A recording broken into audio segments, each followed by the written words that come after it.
Little girl enters police station and faints right there. Police officer sees her belly and calls 911 in desperation.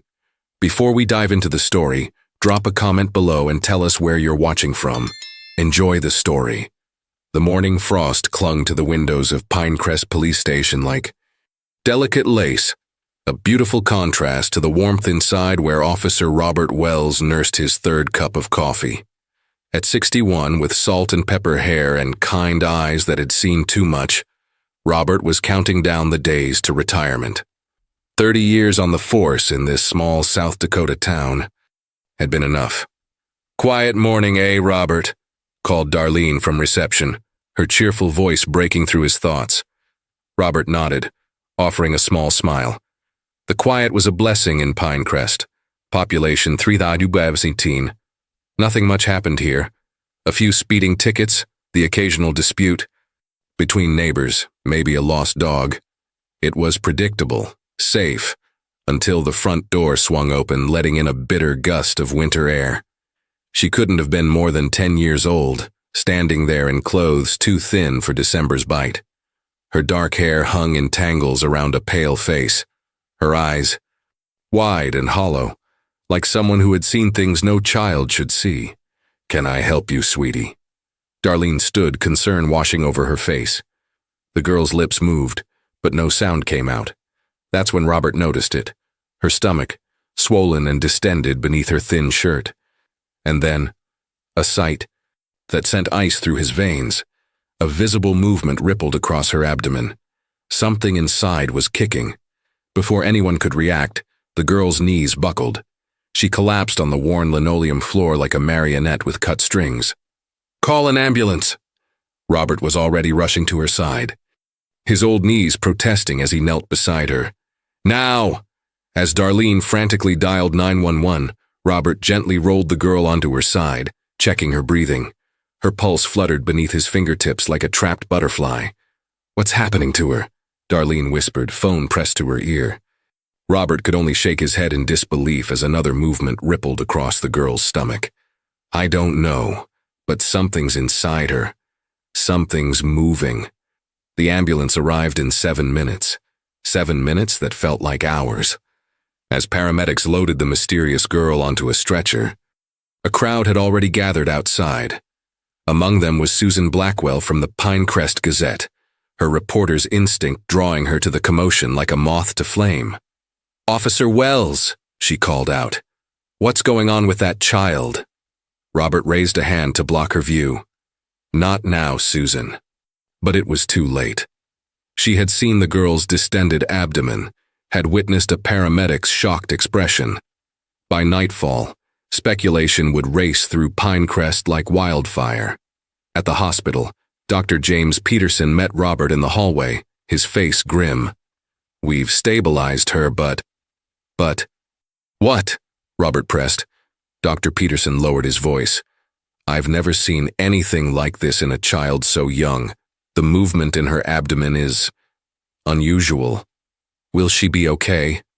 We don't know who she is, where she came from, or what's wrong with her," the doctor replied. "But one thing's clear, if we don't figure it out soon, I'm afraid we might lose her."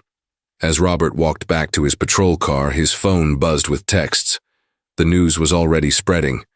A child with something alive inside her had appeared from nowhere in their sleepy town.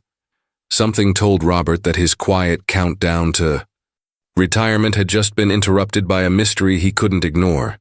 Robert couldn't sleep that night. Every time he closed his eyes, he saw the girl's face, pale, frightened, and so very young. The image of her stomach moving on its own haunted him like a persistent shadow. By morning, the hospital waiting room was packed with curious townsfolk and news vans from Sioux Falls. The story had spread faster than anyone could have anticipated. Mystery child with moving stomach appears in Pinecrest. "I'm sorry, but you can't go in there," a nurse told the gathering crowd as Robert approached. He flashed his badge. "Officer Robert Wells, I need to see her." The nurse's expression softened. "Of course, officer. She's stable but still hasn't spoken a word." Dr. Peterson met Robert in the hallway outside the girl's room. "She's malnourished, dehydrated, and showing signs of long-term neglect. He explained in hushed tones, "But it's her abdomen that concerns us most. The movement is consistent and rhythmic, almost like—" "Like what?" Robert pressed. The doctor hesitated. "Like something growing inside her that shouldn't be there." Robert's stomach tightened. "Have you identified her?" "No." "ID. No missing persons reports matching her description. She's a complete mystery." Through the small window in the door, Robert could see her lying in the hospital bed, looking impossibly small beneath the white sheets. Monitors beeped steadily beside her. A social worker sat nearby, trying, unsuccessfully, to engage her. "May I?" Robert asked. Inside the room, the social worker, Hannah Mitchell according to her badge, looked up with tired eyes.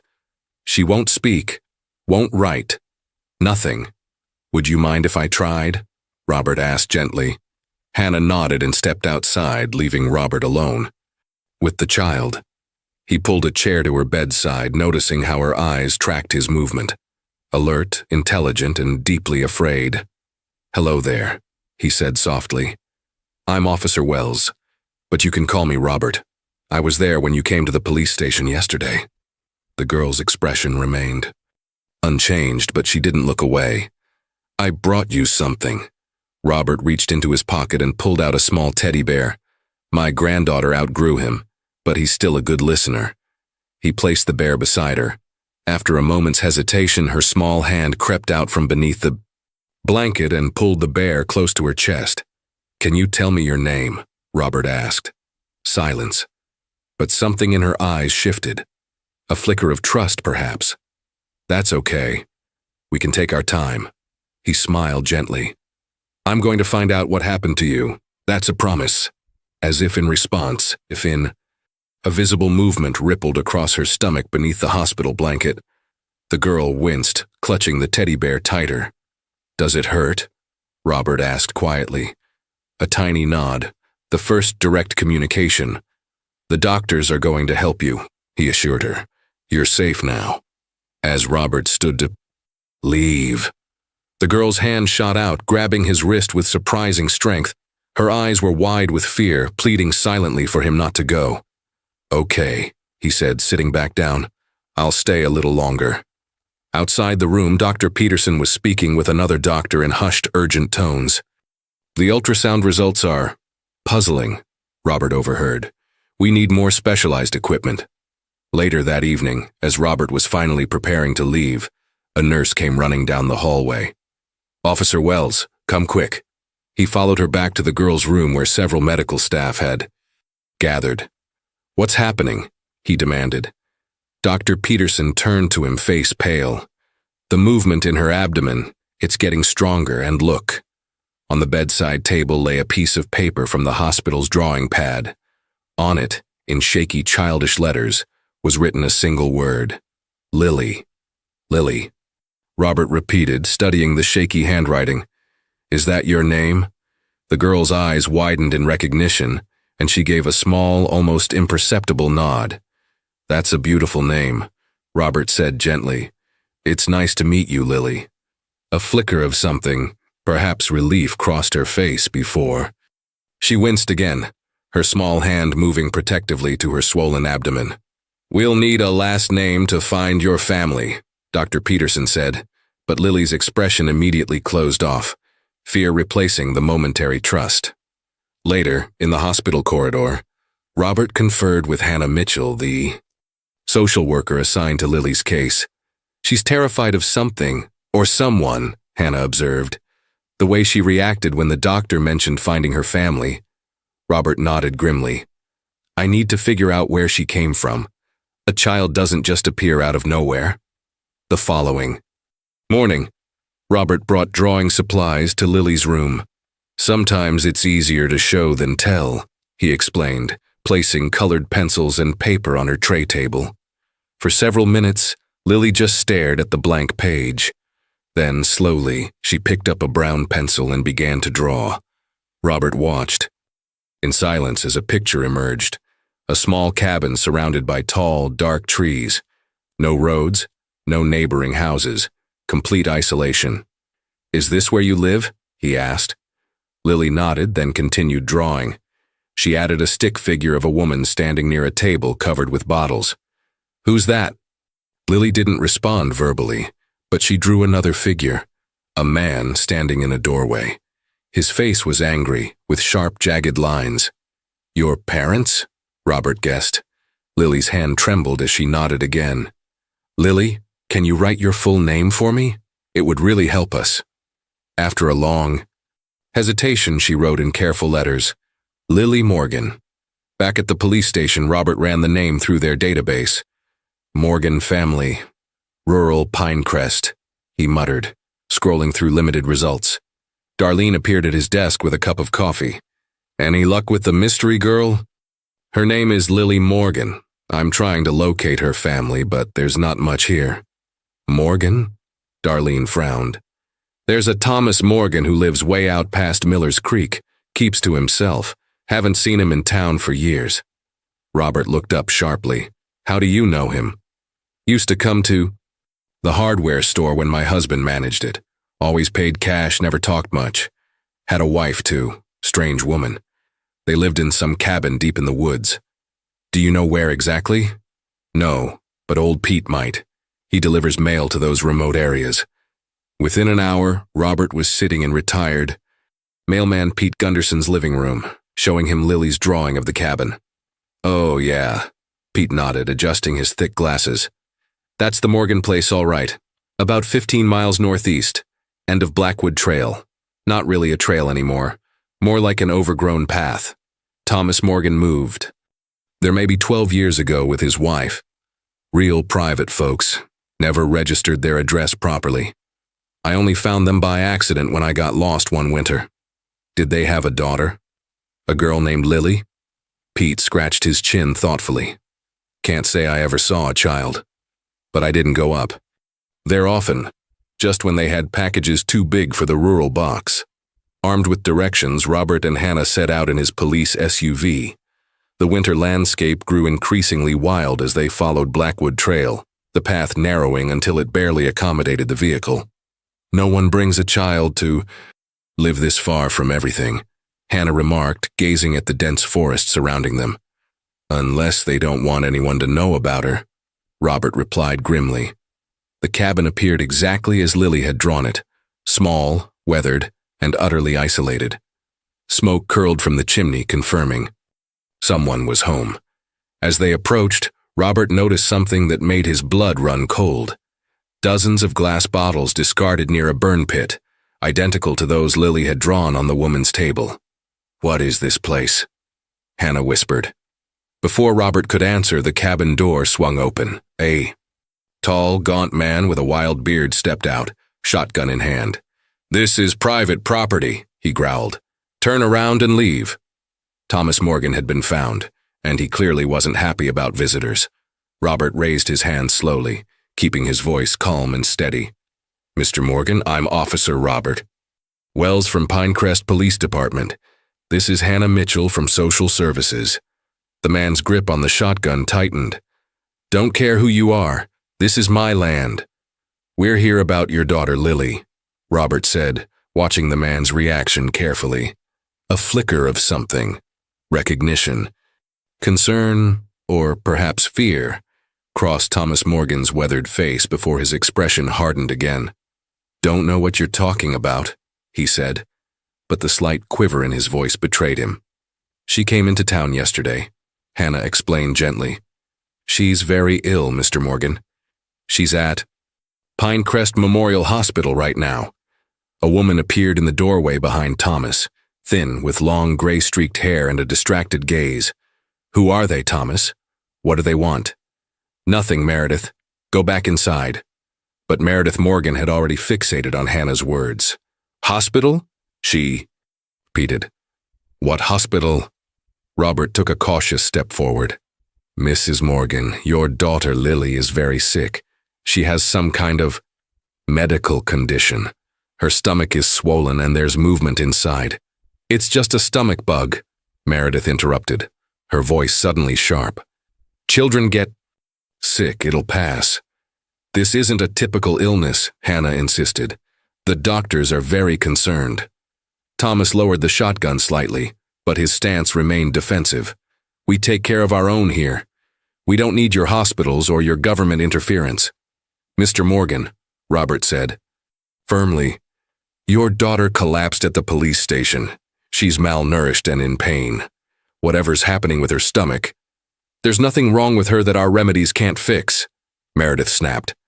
Our methods have kept us healthy for years, away from all those chemicals and poisons you people call medicine. Robert noticed a small shed behind the cabin where the door hung partially open. Inside, he glimpsed shelves lined with bottles containing liquids of various colors. What kind of remedies are you giving her? He asked carefully. Thomas stepped sideways, blocking Robert's view of the shed. Our family business is our own. Now you bring our daughter back or I'm calling my cousin. He's a lawyer in Sioux Falls. I'm afraid it's not that simple, Hannah explained. Given Lily's condition and her apparent neglect. Neglect? Meredith's voice rose. We've protected that child from a corrupt world. We've given her everything she needs. Then why did she show up alone at a police station miles from here? Robert challenged. How did she even get there in this weather? The Morgans exchanged a quick, worried glance. She must have wandered off, Thomas muttered. She does that sometimes? Curious kid. In the freezing cold, without proper clothes. Robert shook his head. Mr. Morgan, we need to understand what's happening with Lily. The doctors observed movement in her abdomen. That's just gas, Meredith interrupted too quickly. She gets bloated sometimes. From the herbs. As if on cue, a gust of wind blew through the clearing, sending empty bottles clattering near the burn pit. Robert noticed labels with handwritten names. Purification tonic, growth elixir, internal cleansing formula. What exactly are in these remedies you've been giving her? Robert pressed. Thomas stepped forward menacingly. I've asked nicely. Now I'm telling you, get off my property. We can do this the easy way or the hard way, Robert replied, his hand moving subtly toward his holster. But I am going to find out what happened to that little girl. A tense standoff followed, broken only when Hannah gently touched Robert's arm. We should go, she murmured, but we'll be back with a court order if necessary. As they retreated to the SUV, Meredith called after them. Lily belongs with her family. Those hospital people don't understand what she needs. Driving back down the treacherous path, Robert's mind raced. They're hiding something. Did you see all those bottles? Hannah nodded grimly. Homemade remedies, no formal education, complete isolation, classic signs of an extremist off-grid situation. I'm going to request a warrant to search that property, Robert decided, and I'm having those bottles tested. As they reached cell service again, Robert's phone buzzed with multiple messages. The most recent was from Dr. Peterson. Come to the hospital immediately. Lily's condition has worsened. The movements in her abdomen are more frequent and stronger. We've scheduled additional tests. Robert pressed the accelerator, a sense of urgency overtaking him. Whatever was happening to Lily, he now felt certain that the answers lay in those mysterious bottles behind the Morgan cabin, and time, it seemed, was running out. The hospital corridor seemed longer than usual as Robert hurried toward Lily's room, his mind still processing the confrontation with the Morgans. Outside her door, Dr. Peterson waited with a specialist Robert hadn't met before. This is Dr. Emily Lawrence, Dr. Peterson explained. She's a pediatric specialist. From Sioux Falls. The woman, mid-40s with kind eyes behind stylish glasses, shook Robert's hand firmly. I understand you're the officer who found Lily. She found me, actually, Robert corrected. How is she? The doctors exchanged concerned glances. The movement in her abdomen has increased, in both frequency and intensity, Dr. Lawrence explained. We've run several tests, but we're still trying to understand what we're dealing with. Can I see her? Robert asked. Inside, Lily looked even smaller and paler than before. When she spotted Robert, however, her eyes lit up with recognition, the first real emotion he'd seen from her. Hey there, Lily, he said, pulling up a chair. I met your parents today." Instantly, her expression clouded over with fear. "It's okay," he assured her. "You don't have to go back there if you don't want to." Hannah, who had been sitting quietly in the corner, approached with a drawing pad. "Lily's been communicating more through her artwork," she explained, showing Robert several new pictures. The drawings told a disturbing story. Lily being given various colored liquids, her stomach growing larger over time, people in what looked like a circle around her. "Can you tell me about these drinks, Lily?" Robert asked gently. She hesitated, then picked up a pencil and wrote, "Medicine to make me special." "Who gave you this medicine?" Lily drew a woman, presumably her mother, and then another figure wearing what looked like a long coat. She wrote the word herbalist above this second person. "The herbalist?" Robert repeated. "Who's that?" But Lily had withdrawn again, clutching her teddy bear and wincing as another visible movement rippled across her abdomen. "It's okay," Robert said softly. "You don't have to talk about it. Now." As Lily drifted off to sleep, Robert conferred with the doctors and Hannah in the hallway. "I found dozens of homemade remedy bottles at their cabin," he explained. The mother mentioned herbs and their methods. Dr. Lawrence frowned. "Some herbal remedies can be highly toxic, especially to children. We should test for herb-induced liver damage." She hesitated, then added, "But that doesn't explain the movement." "What could cause that?" Hannah asked. "There are several possibilities," Dr. Lawrence said carefully. "None of them good." Later that evening, as Robert sat with Lily while she colored a picture of a butterfly, a nurse entered with dinner. Lily immediately pushed the tray away, shaking her head vigorously. "You need to eat to get stronger," the nurse encouraged. Lily wrote hastily, "Food makes it kick harder." Robert and the nurse exchanged alarmed glances. "It?" Robert asked gently. With trembling hands, Lily placed Robert's palm against her swollen abdomen. Almost immediately, he felt it. A distinct, forceful movement against his hand. He couldn't help but pull back in surprise. Lily's eyes filled with tears as she wrote, "My special friend. Mom says only special girls have them." That night, Robert couldn't sleep. He kept seeing Lily's frightened eyes, feeling that strange movement beneath his palm. Whatever was happening to her wasn't natural, and he was becoming increasingly convinced that her parents had deliberately caused it. The next morning, his determination renewed, Robert filed for an emergency search warrant for the Morgan property. As he submitted the paperwork, his phone buzzed with a text from Hannah. "Lily asked for you. She wants to tell you something. Come quickly." Robert arrived at the hospital to find a different atmosphere. Around Lily's room, more doctors, urgent whispers, and attention that hadn't been there before. Dr. Lawrence intercepted him in the hallway, her expression grave. "Her condition is deteriorating," she explained in hushed tones. "The abdominal distension has increased by 15% since yesterday, and the movements are more pronounced. We're bringing in specialists from Minneapolis." "What's causing it?" Robert demanded. "We still don't know for certain. The blood tests show unusual compounds that we're still trying to identify." She hesitated. "There's something else. We found traces of an unidentified organic substance in her system, something that doesn't match any standard pathogen in our database." Hannah emerged from Lily's room, her face pale. "She's asking for you, Robert. She seems frightened about something specific today." Inside, Lily looked even more fragile than before, the contrast between her thin limbs and distended abdomen more pronounced. Yet her eyes were alert, watching the door as if she'd been waiting anxiously for Robert's arrival. "Hey there, kiddo," he said gently, taking his usual seat beside her bed. "Hannah said you wanted to tell me something." Lily glanced nervously at the medical staff in the room, then at Hannah. "Would you like some privacy?" Hannah asked perceptively. After the room cleared, Lily reached for her drawing pad with shaking hands. Instead of drawing, she wrote in careful letters, "They're coming for me." Robert felt a chill. "Who's coming for you, Lily?" "The herbalist," she wrote. "Mom called him. He needs me back." "You're safe here," Robert assured her. "No one's taking you anywhere." Lily shook her head frantically, wincing as a powerful movement visibly rippled across her stomach. She wrote, "Again, he says I'm the most special.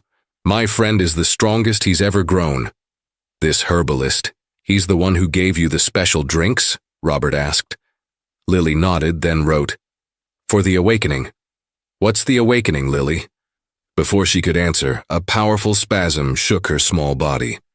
Her face contorted in pain, as the movement in her abdomen became violent enough that Robert could see distinct shapes pressing against her hospital gown. A monitor beside her bed began beeping rapidly. Dr. Lawrence rushed in, followed by nurses. "Her heart rate is spiking," she announced quickly, examining Lily.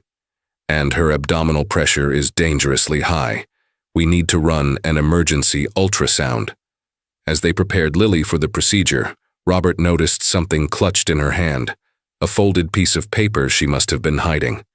When their eyes met, she subtly extended it toward him. "Do you?" Outside in the hallway, Robert unfolded Lily's note.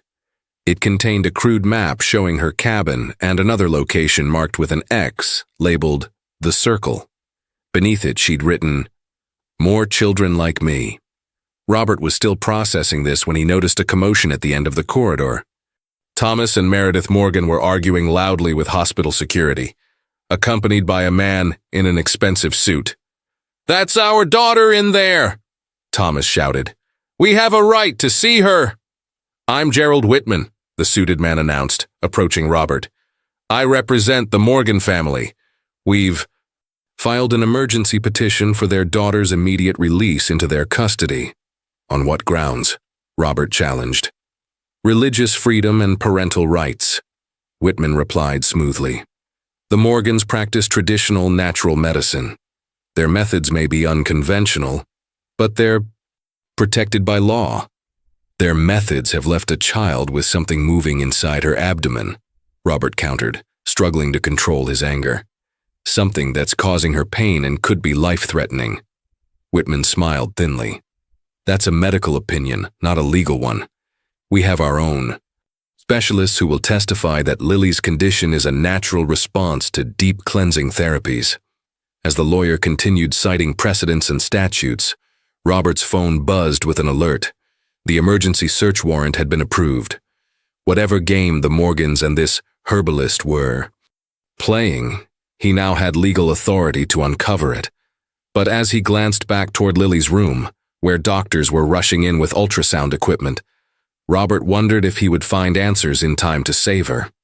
Robert stood his ground as the Morgans' lawyer continued his practiced speech about parental rights and alternative medicine. The hospital's head of security had joined them, along with the hospital's legal counsel, a formidable woman named Regina Patterson who matched Whitman's legal jargon point for point. "Until the court rules on this petition," Regina stated firmly, "Lily remains under hospital care per the temporary emergency custody order already in place."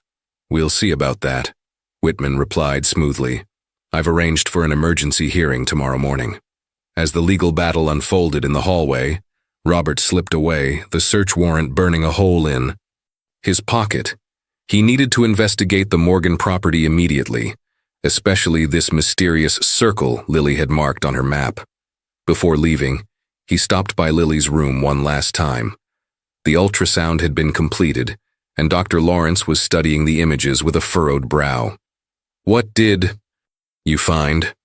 Robert asked quietly. She shook her head, bewildered. "It's unlike anything I've seen before. There's significant fluid buildup in her abdomen, ascites, we call it, which often indicates liver damage. But there's also something else, something dense with its own movement pattern. We're still trying to determine exactly what it is." Robert glanced at Lily, who was resting with her eyes closed, her breathing shallow. "Her parents are here with a lawyer," he warned. "They're trying to take her." Dr. Lawrence's expression hardened. "That cannot happen. Her condition is critical and deteriorating. Removing her from medical care at this point could be fatal." As Robert turned to leave, a small voice stopped him, so quiet he almost thought he'd imagined it. "Don't go." He turned back, stunned. Lily's eyes were open, focused directly on him, She had spoken, her first words since arriving at the hospital. "Lily?" Robert returned to her bedside, his heart pounding. "You can talk?" She nodded weakly. "Not supposed to," she whispered, her voice raspy from disuse. "The herbalist says words weaken the friend inside." Robert exchanged a shocked glance with Dr. Lawrence before gently asking, "Who is this herbalist, Lily?" Lily's eyes darted nervously to the door. "Master Gardner," she whispered. "He helps special children grow special friends inside, to protect us." "How does he do that?" Robert asked, trying to keep his voice calm despite his growing horror. "Special. Tea. Special seeds." Lily winced as another movement rippled across her abdomen. "The seeds grow with the tea. If they grow strong enough, they come out and stay with you forever, protect you from the bad world." Dr. Lawrence had gone pale. "Seeds? Lily, did you swallow seeds?" Lily nodded. "Everyone in the circle does, but mine grew the biggest. Master Gardner says I'm the most special." Her face contorted in pain. "But it hurts now. It wasn't supposed to hurt." Robert took her small hand in his. "Lily, I need to find this circle. Are there other children there who need help?" "7, she whispered. 7 special ones. I was the first." The door opened and Hannah entered with an urgent expression. "Robert, the Morgans are demanding to see Lily. Security is holding them back, but the situation is escalating." Lily's grip on Robert's hand tightened, her eyes wide with fear. "Don't let them take me," she pleaded. "Don't let them give me more tea." "I won't," Robert promised. "You're safe here." As he stood to leave, Lily tugged his hand once more. "Officer Robert, my friend, it's getting too big. Master Gardner said when it's ready it comes out." Her voice dropped to a terrified whisper. "What if it comes out and I'm not special enough? What if it hurts me?" The innocent question, filled with such genuine fear, broke something in Robert's heart. Whatever twisted beliefs these people had instilled in this child, whatever they had done to her in the icy name of their warped ideology, he would put a stop to it. "Lily," he said gently but firmly, "there's nothing special growing inside you. You've been given something harmful, but Dr. Lawrence and the other doctors are going to help you, and I'm going to find the people who did this to you." As Robert left the hospital, dodging the Morgans and their lawyer, his resolve hardened into steel. The map Lily had given him was clutched tightly in his hand. It was time to find this circle and this Master Gardner, and to discover what kind of person would put something inside children and convince them it was for their own good. The search warrant in hand, Robert drove back to the Morgan property with 2 deputies for backup. This time, the cabin was deserted. No smoke from the chimney, no sign of Thomas or Meredith. "They must have known we'd be coming back," Deputy Wilson remarked. As they approached cautiously, inside the cabin revealed a Spartan lifestyle. Handmade furniture, shelves of preserved foods, and religious texts stacked beside books on herbalism and natural living. But it was the shed behind the cabin that held Robert's attention, the one filled with bottles he'd glimpsed earlier. "Careful," he warned as they entered. "Document everything. These substances could be dangerous." The small outbuilding contained a makeshift laboratory, dried plants hanging from rafters, a distillation setup, and shelves lined with meticulously labeled bottles. Robert photographed everything, collecting samples in evidence bags. "Look at this," Deputy Chen called, holding up a leather-bound journal. "It's some kind of recipe book." The journal contained detailed formulations for various elixirs and tonics, with notes on their supposed effects.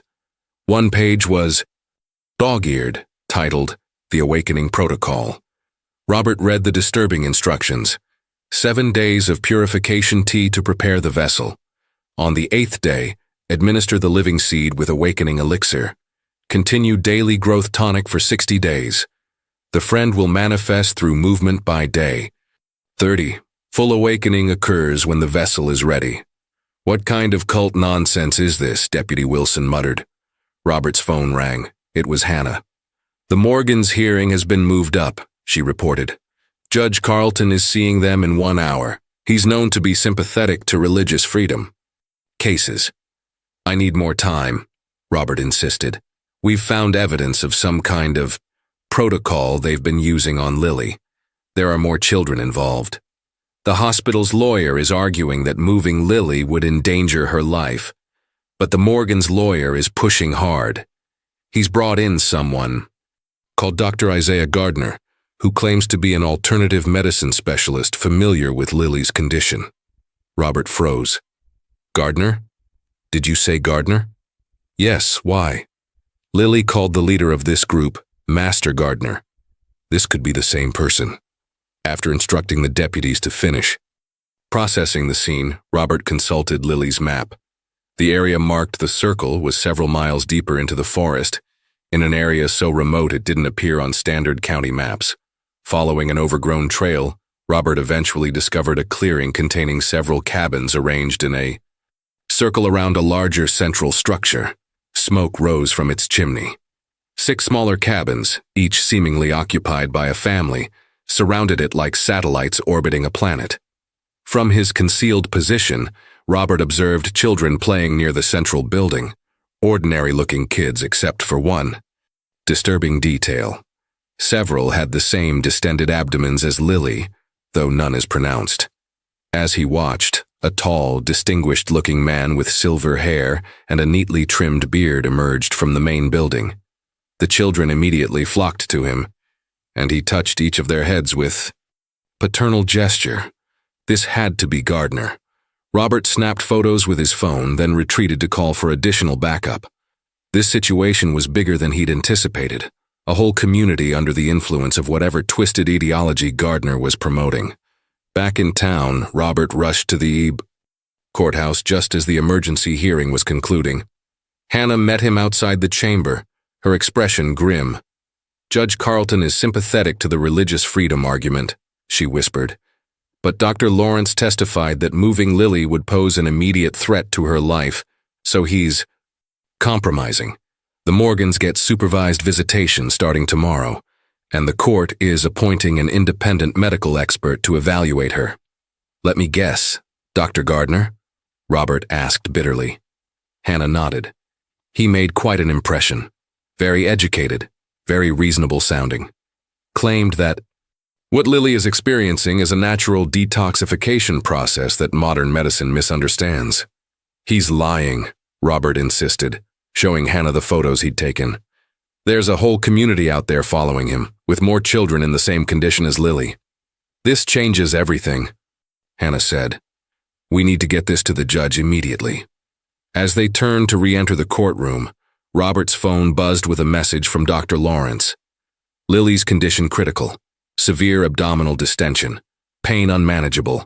Planning emergency intervention. Come quickly. Robert's heart sank.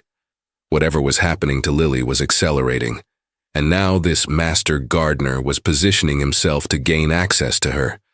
The race against time had just become even more desperate. We need to move now, he told Hannah, showing her the message.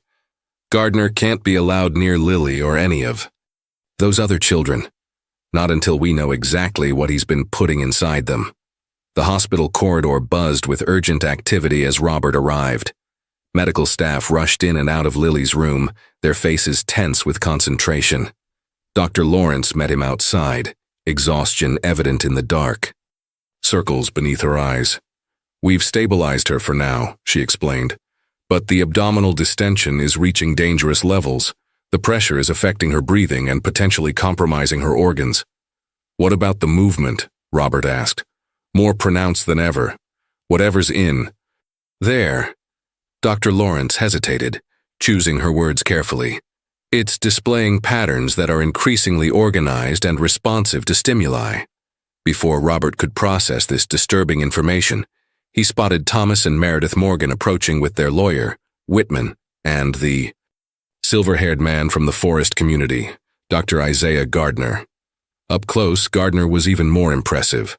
Tall and distinguished in an expensive suit with penetrating blue eyes that conveyed both intelligence and absolute conviction. Officer Wells. Gardner extended his hand with practiced charm. I understand you've been quite involved in young Lily's case. I'm Dr. Gardner. I specialize in natural medicine and holistic child development. Robert ignored the outstretched hand. I know exactly who you are, Master Gardner. I've seen your operation in the forest. What are you doing to those children? Gardner's smile didn't falter, but something cold flickered in his eyes. I see you've been misled by conventional thinking. What we're doing is nurturing the next evolution of human potential, something beyond the understanding of traditional medicine. You're making children sick, Robert countered. You're putting something inside them that's causing pain and potentially life-threatening conditions.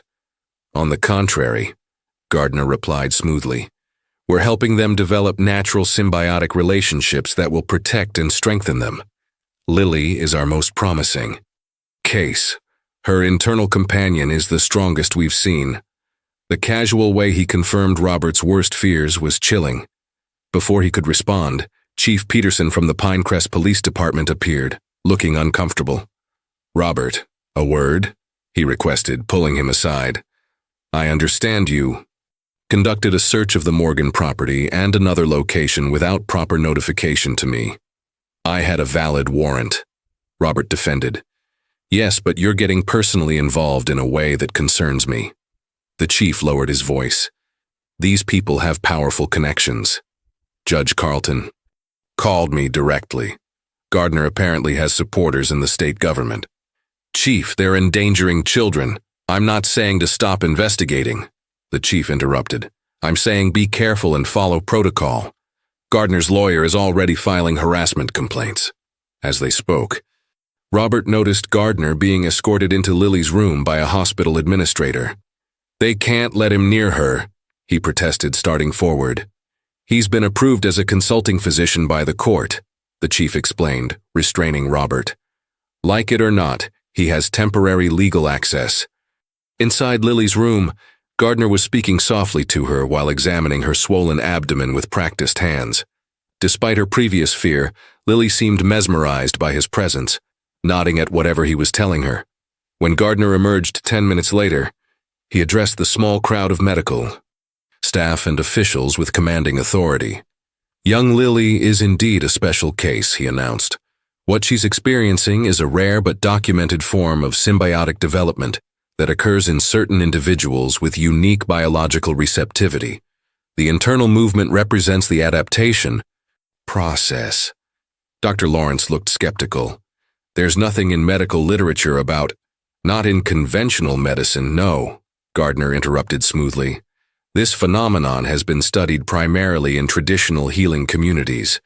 The swelling and movement will subside naturally once the symbiosis is complete. And when will that be? Robert demanded. Gardner's eyes gleamed. Very soon, the final phase is approaching. All Lily needs is the completion tonic, which I've prescribed to her parents. You're not giving her anything else, Dr. Lawrence stated firmly. She's under hospital care. The court has granted the parents the right to continue their religious practices, Whitman interjected, including their medicinal traditions. As the argument escalated, Robert slipped into Lily's room. She looked worse, her abdomen so distended now that her skin seemed stretched to its limits, with visible movement rippling across it constantly. Lily, he said softly, what did Dr. Gardner tell you? Her eyes were glassy, almost feverish. The awakening is coming, she whispered. My friend is almost ready to meet me. Did he say what this friend actually is? Robert pressed gently. Lily nodded. A special guardian from the earth itself. Master Gardner says I'm the strongest vessel they've ever had. A spasm of pain crossed her face. But it hurts so much now. He says that's because my friend is special, bigger and stronger than the others. Robert took her small hand. Lily, I don't think there's a friendly guardian inside you. I think you've been given something harmful, something that's making you sick. Tears filled her eyes. But Master Gardner said I was chosen, that I'm helping everyone. Her voice dropped to a frightened whisper.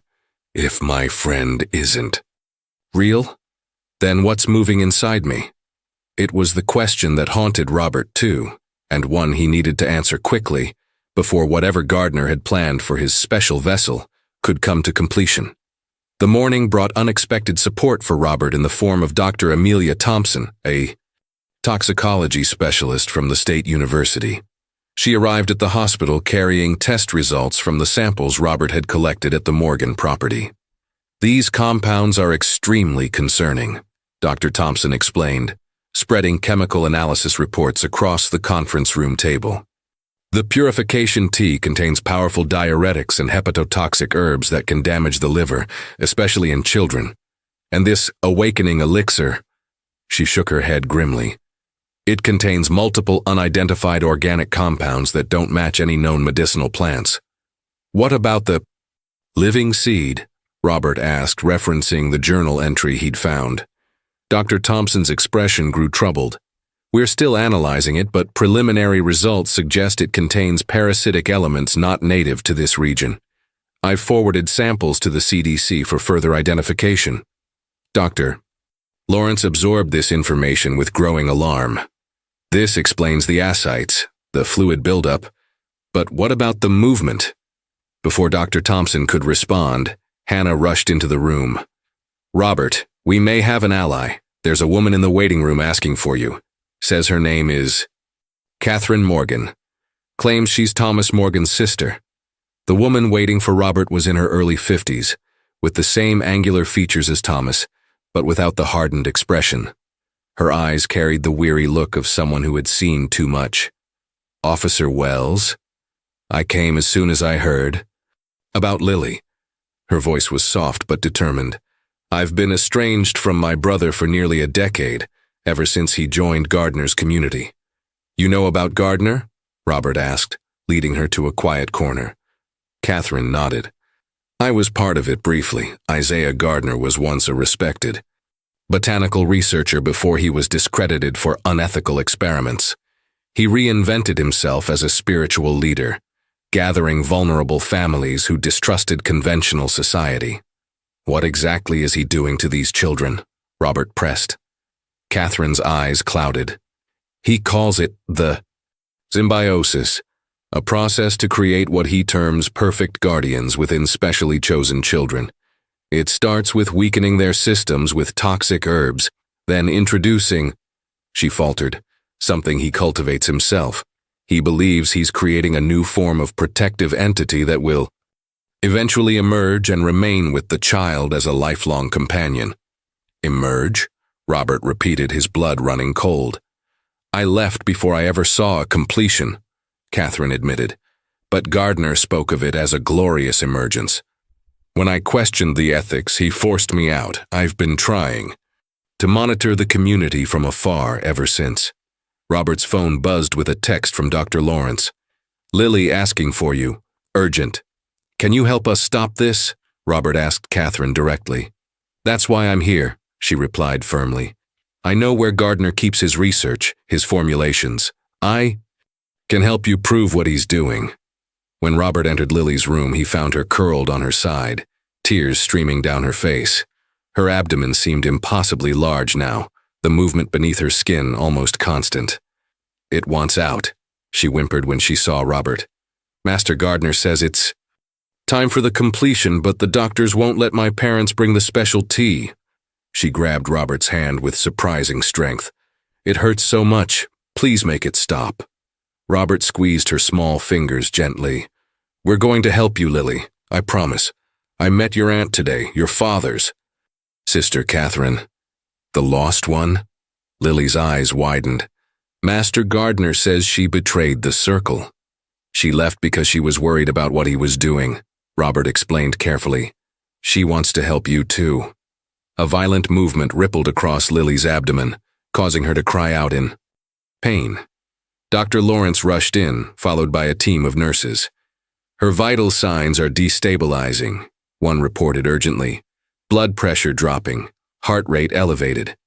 "We need to intervene now," Dr. Lawrence decided. "Prep for emergency surgery." As medical staff swarmed around Lily, Robert stepped back, his determination hardening into resolve. With Catherine Morgan's help, He might finally have the evidence needed to stop Gardner. But for Lily, the clock was running out. The hospital erupted into controlled chaos as Lily was rushed toward surgery. Robert watched helplessly as the medical team whisked her away, her small face contorted in pain, her eyes seeking his until the door swung shut between them. "We're doing everything we can," Dr. Lawrence assured him, her surgical mask already in place. "Catherine's information about Gardner's compounds is invaluable. It's helping us understand what we're dealing with." Left alone in the now empty corridor, Robert felt the weight of the past few days pressing down on him. How had a simple small-town police case escalated into this nightmare? Somewhere in the forest, more children were being subjected to Gardner's twisted symbiosis ritual, while Lily fought for her life. His phone rang. It was Deputy Chen. "Officer Wells, we've located 3 more families from Gardner's community. 2 have children with similar symptoms to Lily's, though not as advanced. Get them to the hospital immediately," Robert ordered. "There's more," Chen continued.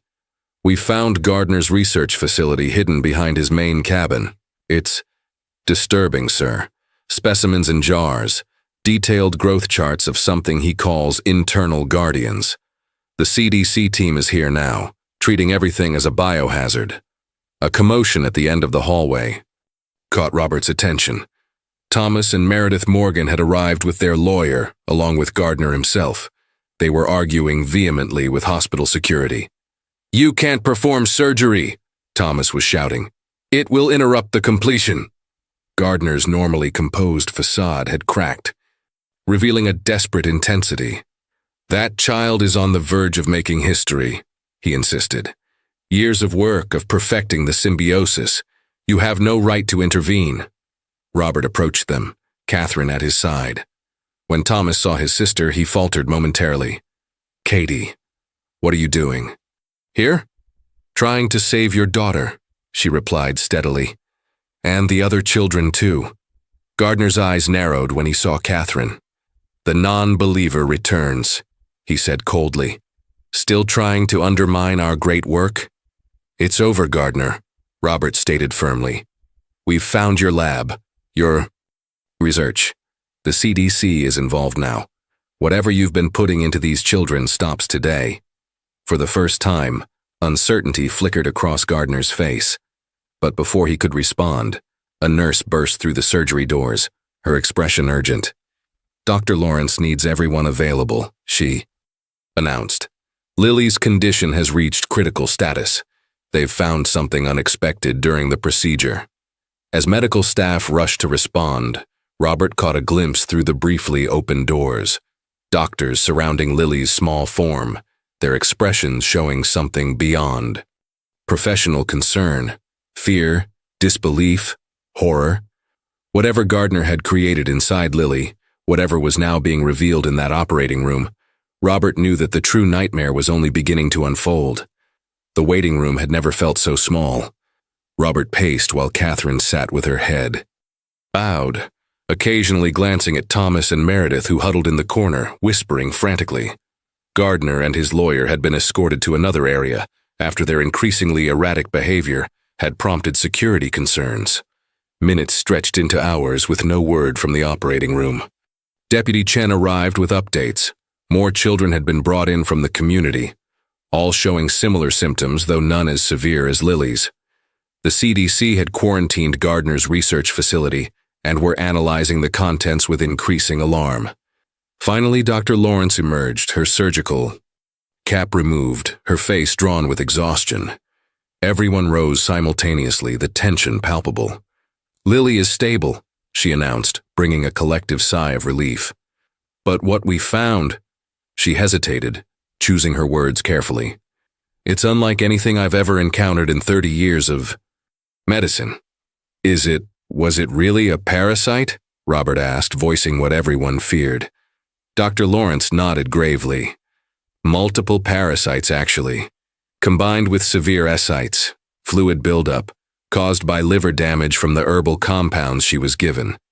The movement everyone observed was a combination of these factors." "My guardian creation," Thomas murmured, his voice hollow. Gardner promised it would protect her forever. What he did was introduce livestock parasites into a child's body, Dr. Lawrence corrected sharply, combined with hepatotoxic herbs that damaged her liver. It's not protection. It's criminal endangerment. Catherine placed a hand on her brother's shoulder. He lied to all of you, Thomas. There were never any special children or guardians, just a disturbed man using vulnerable families for his experiments. The other children? Robert asked. Urgently. We're treating them now. Fortunately, their conditions aren't as advanced as Lily's.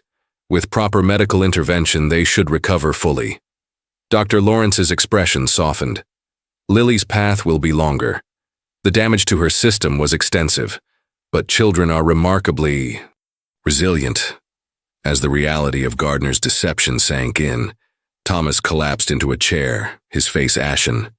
I thought we were protecting her, he whispered. From the corruption of the world, from everything that hurt us. Gardner said she was special, chosen. Catherine knelt beside her brother. She is special, Thomas, but not because of what Gardner put inside her. She's special because she survived, because she was brave enough to seek help when her own body told her something was wrong. Robert felt his phone buzz. Another update from the investigation. The pieces were falling into place now. Gardner's research, the parasitic cultures, the methodical documentation of his symbiosis experiments on unsuspecting children.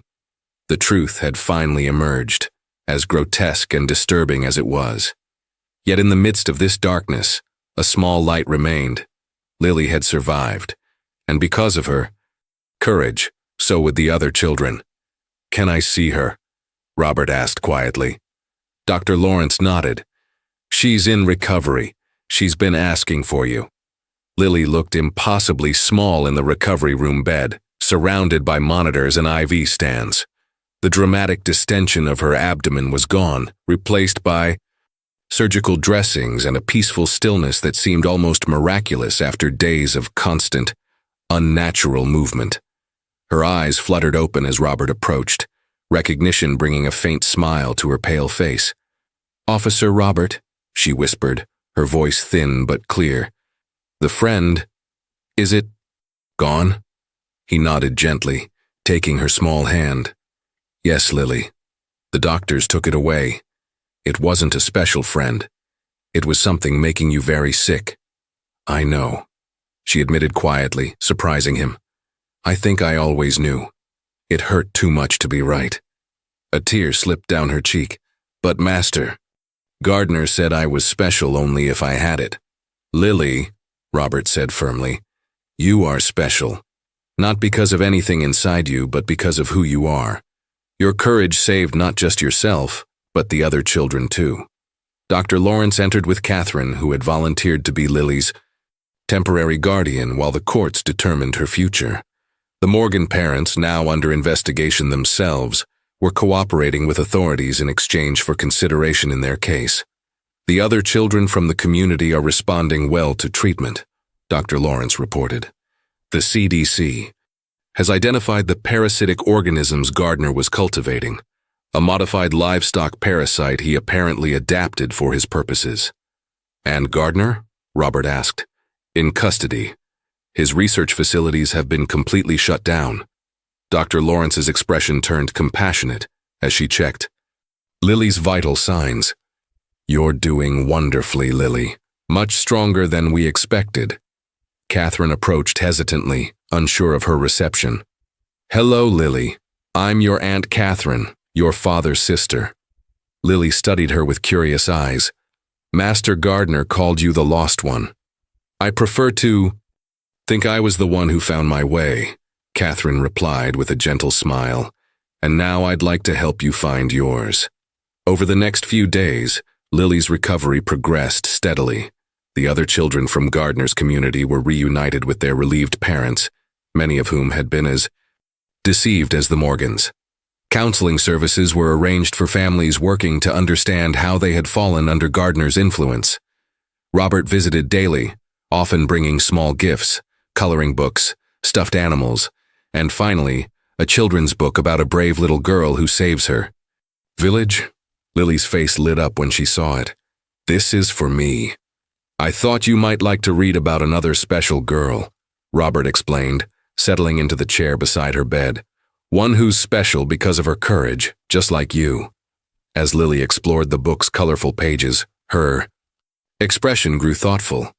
Officer Robert, what will happen to me now? It was the question he'd been dreading and preparing for. With Thomas and Meredith facing charges and a long road of rehabilitation, Lily's future remained uncertain. Your Aunt Catherine has asked to take care of you, he explained carefully. Would you like that? Lily considered this, her eyes darting to where Catherine chatted with a nurse in the hallway.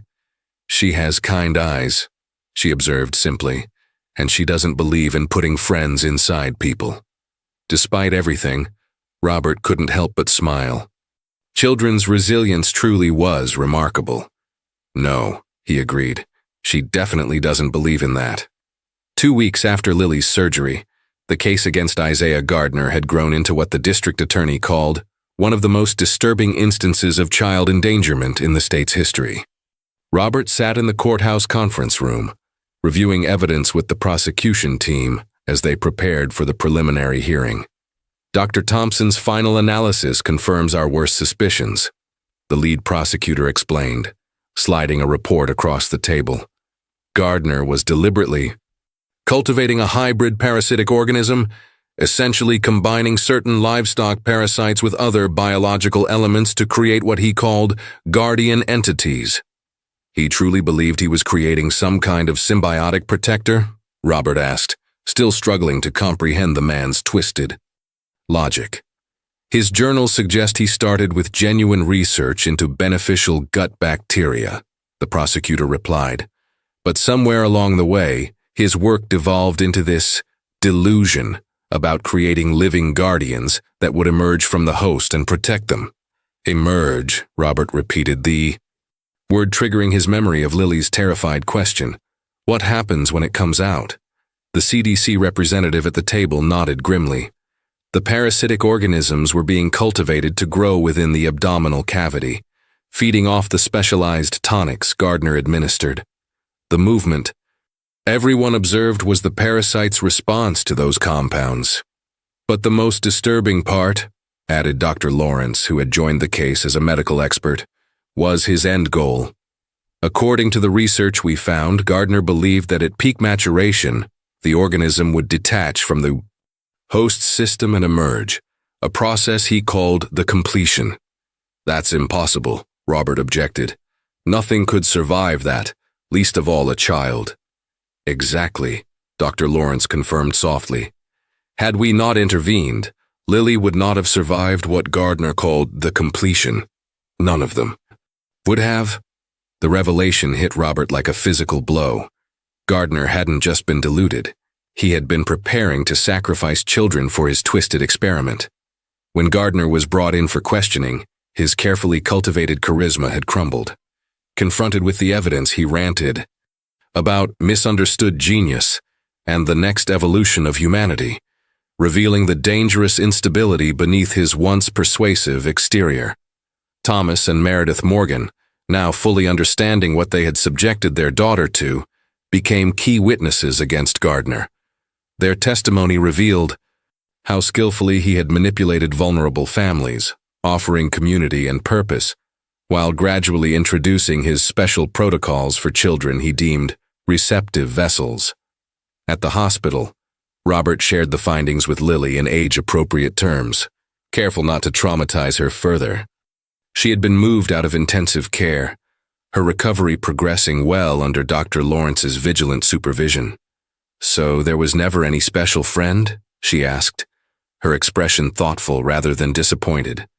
No, Robert confirmed gently. Just something that was making you sick, Gardner. Was wrong about everything he told you and the other children. Lily nodded slowly, processing this information. I think part of me knew, she admitted. It never felt right. Not like the books say friendship should feel.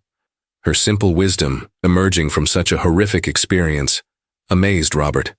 Once again, children's capacity to understand truth, to heal and move forward was truly remarkable. As he prepared to leave, Lily called him back. "Officer Robert, thank you for believing me. Even when everyone thought I was just special, you knew something was really wrong." Robert smiled, his heart full.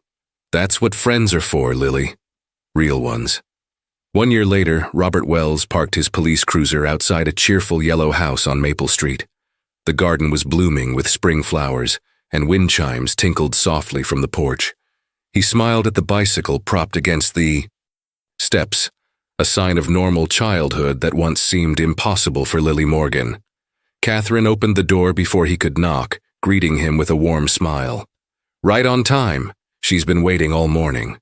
Inside, the house was filled with sunlight and the unmistakable signs of a child's happy life. Artwork on the refrigerator, books scattered on the coffee table, a half-completed puzzle on the dining room floor. Lily appeared from the kitchen, her transformation remarkable. Gone was the frightened, sickly child from the police station. This Lily stood straight and strong, her cheeks healthy with color, her eyes bright with life. She carried a folder proudly in her hands. "Officer Robert, look what I made." She opened the folder to reveal a carefully drawn picture of a police station with a uniformed figure standing protectively at the door. "For our presentation today," she explained. "Aunt Catherine helped me practice my speech." Robert knelt to examine her artwork. "It's perfect, Lily." Today was special, the official launch of Forest Voices, an outreach program Robert had established after Gardner's conviction. The initiative connected isolated families with medical resources, education, and community support, ensuring no child would fall through the cracks again. Lily had asked to tell her story at the opening ceremony, a request that had initially concerned both Robert and Catherine. But the child psychologist had supported the idea, explaining that sharing her experience in a safe, controlled environment could be empowering. As they drove to the community center, Lily chatted excitedly about school and her new friends. Catherine had enrolled her in Pinecrest Elementary, where she was thriving and quickly catching up after years without formal education. The small auditorium was filled with local officials, medical professionals, and families, including several who had been part of Gardner's community, now rebuilding their lives with support and understanding rather than judgment. When it was her turn to speak, Lily approached the microphone with Catherine and Robert beside her for support. Her voice, once so hesitant, rang out clear and strong. "My name is Lily Morgan. Last year I was very sick because someone told my family that being sick was actually being special. But Officer Robert and Dr. Lawrence helped me understand that being special isn't about having something strange inside you. It's about being brave enough to ask for help when you need it." As applause filled the room, Robert felt a profound sense of fulfillment. The mystery of the girl with the moving stomach had been solved, the perpetrator brought to justice, and most importantly, Lily and the other children had been given their lives back. Sometimes the most important truths were hidden in plain sight, waiting for someone caring enough to look beyond appearances and find them. And sometimes, Robert reflected as he watched Lily smile at the supportive crowd, healing began with the simple courage to seek help when something doesn't feel right.